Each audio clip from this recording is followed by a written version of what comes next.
So let's share the video from the British Council, which has been uploaded there. Okay. Fluency and the coherent, the fast part of our speaking technique. So, you've decided to take the Ielts exam. Congratulations! Success starts with Ielts. The speaking test is divided into 3 sections. Part 1 is the introduction and general questions. Part 2 is the long turn, and Part 3 is an analytical discussion. It's important to understand the criteria on which you will be tested in the Ielts exam. First, we consider the criteria of fluency and coherence. This is one of 4 criteria on which you will be tested. We'll cover the other 3 in later videos. Fluency and coherence refer to your ability to speak at length, including organizing ideas logically and appropriately signposting. It also refers to your ability to express and justify opinions and to discuss and speculate about issues without long pauses or repetition of the same words. Signposting is the use of words or phrases that indicate the direction of your thoughts. We will give you some examples of this in a moment. Many students try memorizing large portions of speech to repeat during the speaking test, but this can add unnecessary stress and sound unnatural. We don't recommend this approach. Here are a few tips to improve your speaking test performance. As you are speaking about a topic, build on your point of view by adding a few details. For example, if the question is, "What do you do?" rather than responding with, "I am a teacher," you might expand this to, "I have been a high school mathematics teacher in New York for over 5 years. For part 2 of the test, use the bullet points on the task card to help you structure your long turn and make notes in the 1 minute that's given using key words. In part 3 particularly, it is important to develop your answers and to speak at length. You can do this by thinking of reasons, effects, comparisons, supporting examples, and personal experience. Just make sure you are signposting what you say. For example, discussing excessive TV watching, you might mention reasons, increasing numbers of TV channels compared to a generation ago, and the popularity of TV characters. Effects, increasing obesity levels, eyesight problems, and other health issues. Experience, my nephew watches nothing except cartoons. He will not study. Here are some examples of signposting for part 3 of the test. Compare, contrast.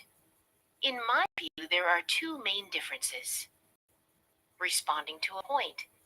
Yes, I agree because, or I'm not sure I agree with that. You see, speculating on the future. I think we'll probably see a lot of, or maybe there'll be more, or it's unlikely that we will have. Practice is the key to increasing your fluency. There are no shortcuts. Practice using English in everyday communication as much as you can. Record yourself talking about different subjects. Then play it back and listen for linking expressions, hesitation, words you may be repeating, and times when your speech is slow. This will help improve your fluency. The assessment criteria is the only thing on which you will be tested.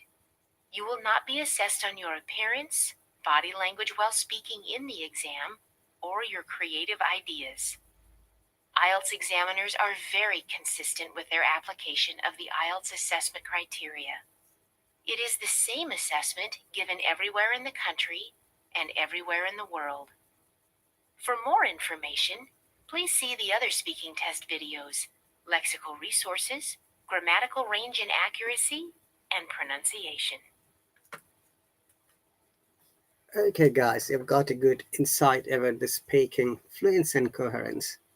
And that's very important being an IELTS candidate or in an English learner. You can always follow the steps even you're not sitting for the IELTS exam. It will help you, explain and good idea how you can be a good speaker. The next part is lexical resources and vocabulary, which is very important. So, you've decided to take the IELTS exam. Great choice. It's the test that opens doors around the world. Here, we look at the criteria of Lexical Resource. This is one of 4 criteria on which you will be tested. Look for the other 3 criteria in other videos. Lexical Resource focuses on the range of vocabulary a candidate uses. The wider the range, the better you will score. You will need to understand these factors to score well on the test. The ability to use vocabulary effectively, including the right collocation, that is, words naturally used together.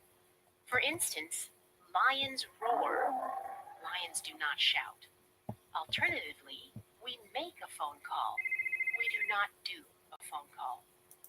An awareness of connotation. This refers to the positive, neutral, or negative associations some words have. For example, laid back, positive; inactive, neutral; lazy, negative; slim, thin, skinny. The use of less common vocabulary or expressions. Many candidates memorize impressive lists of vocabulary, but often end up using them in the wrong way because they haven't understood them properly. To improve your vocabulary, we recommend these steps. Always try to learn new vocabulary when reading in English. Look out for new words. Seeing words in their context helps you learn the meaning, usage, and collocation. Online newspapers are a good resource. These can also help you keep up on the vocabulary of current affairs. Group new vocabulary into related subjects and learn these together, rather than making long lists of unrelated words. For example, make a list of words about sports. Using mind maps often helps with this. Learn more synonyms. These are words or expressions which have a similar meaning. Knowledge of synonyms will help with all parts of the IELTS test. Try using a thesaurus. Make small word cards, with the word written on one side of the card and the translation and an example sentence on the other side. You can then test yourself. Practice is the key. Not to memorize, but to practice discussing different topics, weaving in the vocabulary you have learned. Research shows practice improves test scores. Don't give up if you can't find the right word. Keep trying to explain what you mean, even if it takes a little longer. This is called paraphrasing. You will get credit for this. IELTS speaking tests include general, everyday topics. Specialist knowledge isn't expected. The topics are relevant to all of the 135 countries in which IELTS is used. For more information, please see the other speaking test videos: Fluency and Coherence, Grammatical Range and Accuracy, and Pronunciation.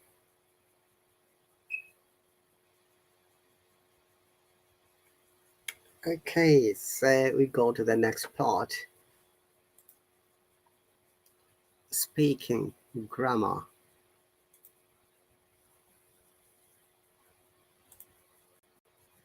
So, you've decided to take the IELTS exam. Good for you. It's the test for study, work, and life. The IELTS speaking test is divided into 3 sections. Part 1 is an introduction and general questions. Part 2 is the long turn, and Part 3 is an analytical discussion. Here we look at the criteria of grammatical range and accuracy. Look for the other 3 criteria in other videos. This criteria focuses on the range and accuracy of the test taker's grammar while speaking. Look for our accompanying downloads for examples of the range of grammatical structure. The range of grammar includes using a variety of complex structures. These are sentences with multiple bits of information. Contrast that to separate, simple sentences with a single piece of information. For example, just beside the station was a stadium which was built in the 19th century and where games are now held every weekend. It isn't expected that candidates are 100% accurate. However, control is important. The Band 7 definition for grammatical range and accuracy says frequently produces error-free sentences, though some grammatical mistakes persist. It's not just the number of grammatical mistakes, but also how seriously these mistakes block communication. To improve your grammar, take these steps. Be prepared. Make sure that you know the speaking test format and what type of questions to expect in each section. Many tasks in Part 2 of the Ielts speaking test relate to the past, so you most likely use past tenses. Ensure you know the past tenses of common verbs. Some questions in Part 3 ask you to speculate about the future, so use the right tenses in the answers to reflect this. Look out for the British Council's Johnny Grammar apps and videos that can help explain the commonly used tenses for you. Practice. Particularly think about the tenses you use. Ensure these relate to the questions. If the question asked is, "What did you do at work today?" the main word here is did, which is in the past tense, so your answer should be in the past tense too. For example, today I wrote a business brief. Don't worry if you realize you've made a mistake. It's okay to correct yourself. Record yourself speaking and listen to identify errors. Ielts results range from band scores of 1 to 9. However, there are not specific questions for different band scores, and there can't be, as the score isn't assigned until the end of the speaking test. Also, remember there are no quotas for Ielts band scores. Each individual is scored on their own merits. For more information, please see the other speaking test videos: Fluency and Coherence, Lexical Resource and Accuracy, and Pronunciation. Okay, guys, that's a little bit insight about the grammar. And remember, one important matter has been described. Just follow the question pattern. There's a question pattern and there's a tense in every sentence. Like, there is an example. What did you do today? If you remember that here, the highlighted point was did, which is in past tense. So in order to have good practice of understanding grammar, you need to know the grammar. And I always suggest to learn tense. Tense is really very important for you to understand well, and you can learn a lot of things from tense. Okay, let's move on to the last part of the speaking, pronunciation. Remember, it's not accent at all. So don't ever focus on accent rather than focus on pronunciation, how the words can be pronounced correctly. Decided to take the Ielts exam. Well done. It's the test that's recognized and respected around the world. Here we will look at the criteria of pronunciation. This is one of 4 criteria on which you will be tested. Look for the other 3 criteria in other videos. This criteria focuses on the accuracy and variety of pronunciation features, which include individual sounds. The spelling of a word can sometimes confuse this.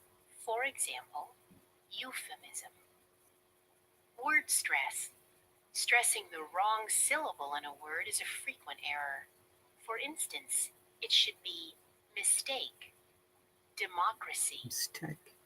Word stress can be confusing when it changes with different parts of a word family. Mistake. For instance, democracy. photograph, photography, Photograph. photographic. Photographic. Sentence stress. For instance, the way that some words in a sentence are emphasized or slightly louder. For example, if I were you, I'd go by bus. If I were you, Intonation. I would go by The bus. pitch of your voice changing as you talk. Monotone intonation is typical of someone who has memorized long responses. This may result in lower test scores. Chunking. talking in a rhythm which delivers chunks of words with short silences in between. Good public speakers often use this skill. To improve your pronunciation, we recommend these steps. The first step is to find out how English intonation, sentence stress, and rhythm differ from your native language. Ensure you understand the effect of sentence stress and intonation on meaning. Then practice using these in different ways. Refer to a dictionary to confirm the correct word stress if you are unsure. Listening to a variety of authentic English sources will help you become familiar with a range of pronunciation features. For instance, listen to the BBC Radio or the Voice of America in whatever subjects interest you. Even if you're not listening closely, having the radio or television on in the background can help attune you to the rhythm and intonation of another language. Don't rush when you speak. That's a common mistake. You might skip sounds or words. It's better to speak clearly. Recording yourself can be very useful. Try to apply what you've learned about the different features of pronunciation in English. Chunking is a particular skill you can develop by recording yourself. The face-to-face nature of the IELTS speaking test encourages you to develop the skills you will need to interact successfully with English speakers.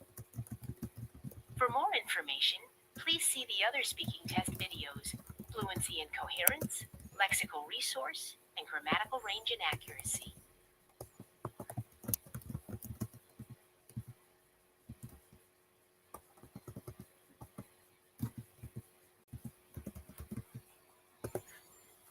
Okay, guys, so you've got a good insight about the speaking pronunciation, okay, which is very important. I like to replay it because there's some information you should listen to it one more time. So, you've decided to take the IELTS exam. Well done. It's the test that's recognized and respected around the world. Here we will look at the criteria of pronunciation. This is one of 4 criteria on which you will be tested. Look for the other 3 criteria in other videos. This criteria focuses on the accuracy and variety of pronunciation features, which include individual sounds. The spelling of a word can sometimes confuse this. For example, euphemism. Word stress. Stressing the wrong syllable in a word is a frequent error. For instance, it should be mistake, democracy. Word stress can be confusing when it changes with different parts of a word family. For instance, photograph, photography, photographic. Sentence stress. For instance, the way that some words in a sentence are emphasized or slightly louder. For example, if I were you, I'd go by bus. Intonation. The pitch of your voice changing as you talk. Monotone intonation is typical of someone who has memorized long responses. This may result in lower test scores. Chunking. Talking in a rhythm which delivers chunks of words with short silences in between. Good public speakers often use this skill. To improve your pronunciation, we recommend these steps. The first step is to find out how English intonation, sentence stress, and rhythm differ from your native language. Ensure you understand the effect of sentence stress and intonation on meaning. Then practice using these in different ways. Refer to a dictionary to confirm the correct word stress if you are unsure. Listening to a variety of authentic English sources will help you become familiar with a range of pronunciation features. For instance, listen to the BBC Radio or the Voice of America in whatever subjects interest you. Even if you're not listening closely, having the radio or television on in the background can help attune you to the rhythm and intonation of another language. Don't rush when you speak. That's a common mistake. You might skip sounds or words. It's better to speak clearly. Recording yourself can be very useful. Try to apply what you've learned about the different features of pronunciation in English. Chunking is a particular skill you can develop by recording yourself. The face-to-face nature of the IELTS speaking test encourages you to develop the skills you will need to interact successfully with English speakers. For more information, please see the other speaking test videos, Fluency and Coherence, Lexical Resource, and Grammatical Range and Accuracy. Okay, guys, those are the videos from the British Council about some of the insight of speaking, but I like to share some other speaking tips which they have not covered. They have covered fluency, excuse me, grammar, clarity. Yes, what do you understand by the word clarity? Clarity is the way when you speak clearly. Sometimes some students mumble, they become shy, they become shaky, they become stressed. And do not be stressed, do not be nervous, and do not be shaky. Be clear enough to speak. And accuracy, as it's a focus on clear grammar and precision. Do not try to use new words or phrases you are not sure of.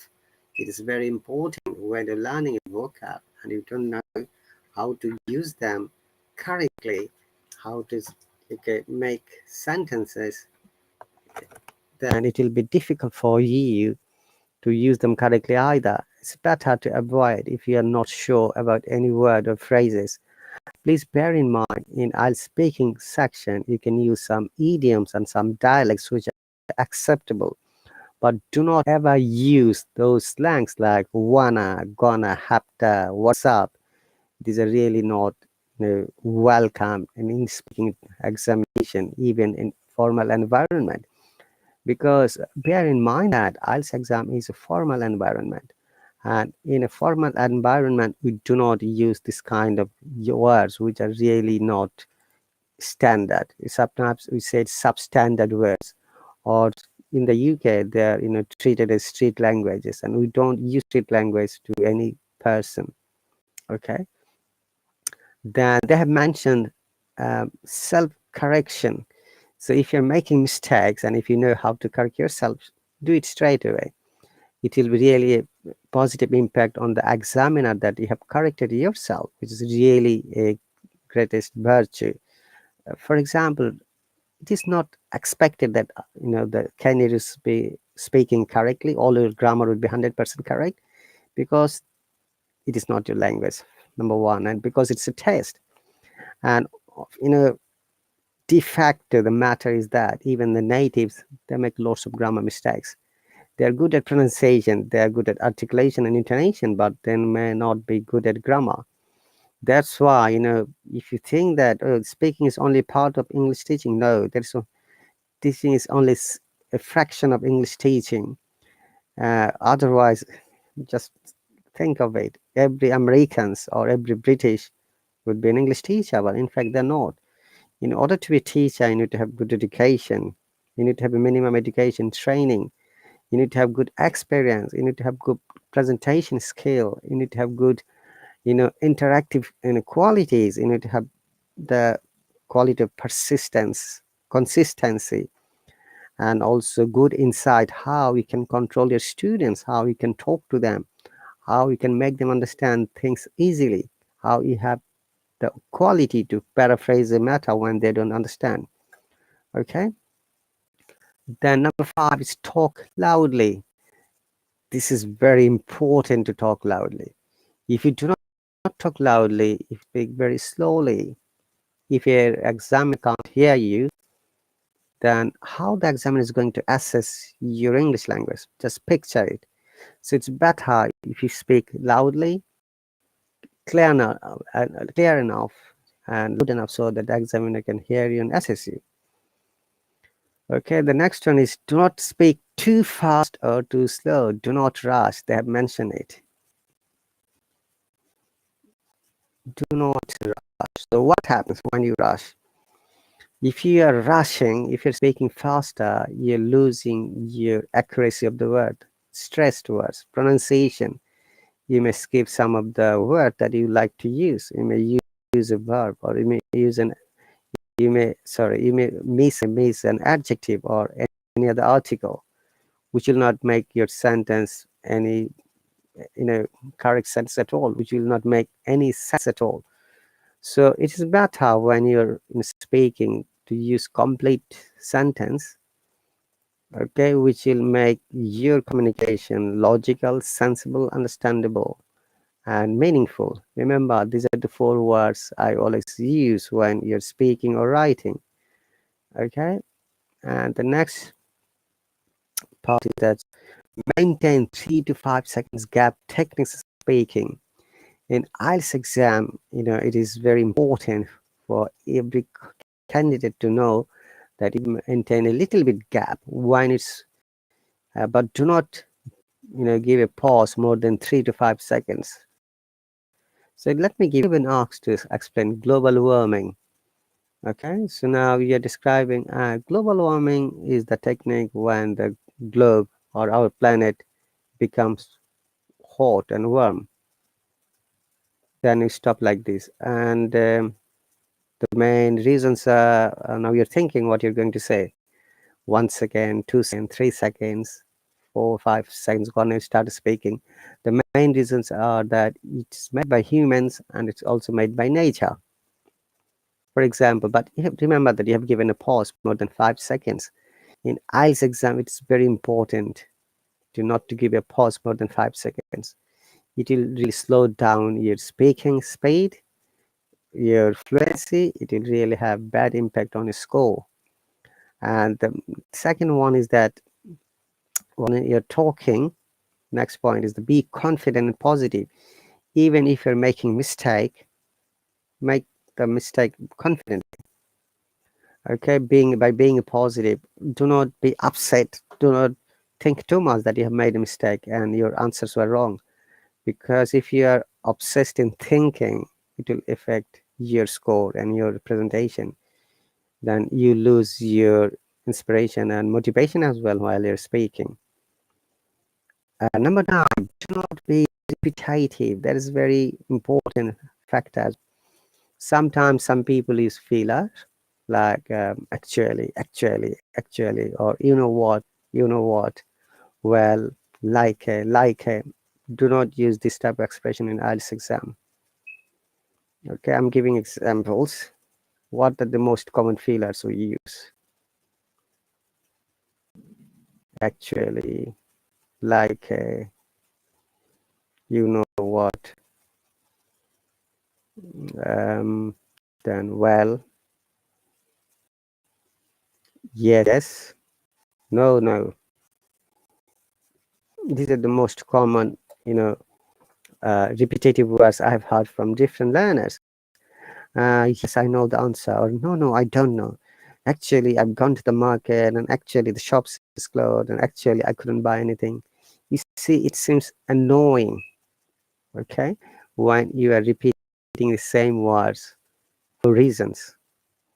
Remove these repetitive words. If you want to use the synonym, it's very important to know for you, being an IELTS candidate, know the synonyms. Let me give an example. Use actually again. What are the other synonyms for actually? In fact, the matter is that, the factual matter is that, the truth is that, the actual matter is that, etc. Use actually once, then you use these other synonyms, which will really give a good idea to the examiner, because you're using different kinds of vocabs, you're using different kinds of grammar structure. Okay, so be careful, guys. I have heard it in many occasions, from many students. So practice with a forecast, not to being repetitive for the same word. Okay, number 10, I have already explained. Different kinds of focus. Make it personal example. Like, if you remember in the video, there's an example, the eating food makes you overeat. Now, in IELTS speaking part 3, you have to give an example, personal example, like my nephew always eats junk food and always watches TV, which causes his overweight because he's not moving anywhere. He's always in front of the TV or video games. So this is an example, personal example. Give an example of your own. Do not give anyone's example. And there's another example from the video, if you have noticed. If I were you, I wouldn't do that, for example. So stressing on the word, which is a part of pronunciation. If I were you, you're stressing on you, I wouldn't do that. Then the second part, you're stressing I. Okay, that's very important. Number 13, stick to the point. I've noticed in quite a few occasions, many of our learners always go beyond the topic. I've asked the questions, what the kind of apartments or house do you like to live in? And the person started explaining the apartment housing system in their country. It is not the housing system of your country. So it is what kind of house or apartment you do like to live in. Please bear in mind that understanding a question in IELTS exam is very important and crucial factor to get good score, which is why it's better to start the exam or the test with a qualified and competent teacher. Okay, so stick to the point, talk about the point only, and do not bring or raise any other non-related issue or topic. If you do that, the examiner will think few things. Number one, you didn't understand the question. Number two, you don't know how to present yourself clearly. Number three, possibly you didn't have the preparation at all. So prepare before you sit for exam. Prepare yourself that you know what you're going to answer. You know what kind of questions you might face there. Number 14, talk as much as you can. Obviously and definitely, this is a crucial factor. So especially in IELTS task 2 or Q card, okay, talk as much as you can, because if you don't talk about a topic, if you don't express, there is no way the examiner can assess you and you can get the mark. And number 15, speak naturally, follow the pronunciation techniques. Okay, uh, use correct intonation.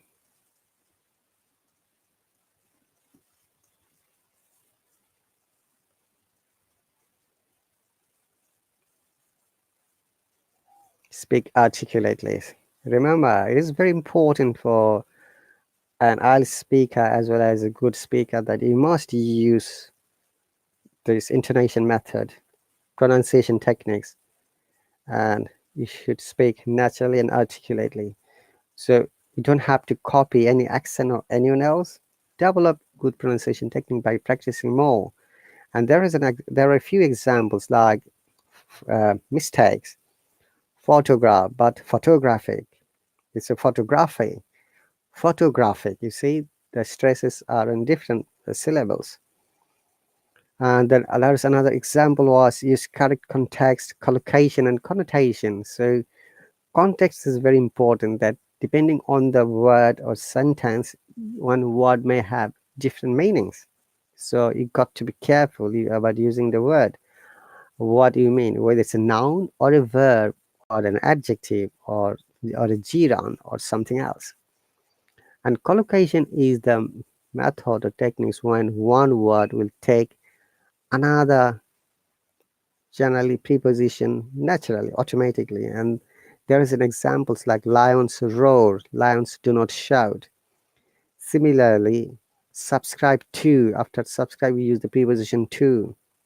Okay, and there is another example like make mistakes, we don't do mistakes. Make a cup of tea, we don't do cup of tea. So these are the natural way of understanding collocation. And connotation is sometimes, depending on the word meaning, we are confused to use correctly. Let me give an example. For example, artless. Okay, artless means a person who is genuine, not fake. But I've seen in many instances people use it negatively. Oh, he's an artless guy, never speaks clearly. You see, you're bringing not, never, but it is a positive connotation. It is give you good insight. So that is very important to understand connotation as well if you want to be a good speaker and good writer in IELTS or any other aspect of your English learning.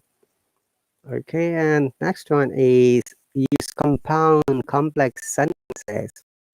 And someone asked me yesterday how we create compound and complex sentences. We're going to take a lesson, guys, later because we don't have enough time today. We've got maybe more than 90 seconds.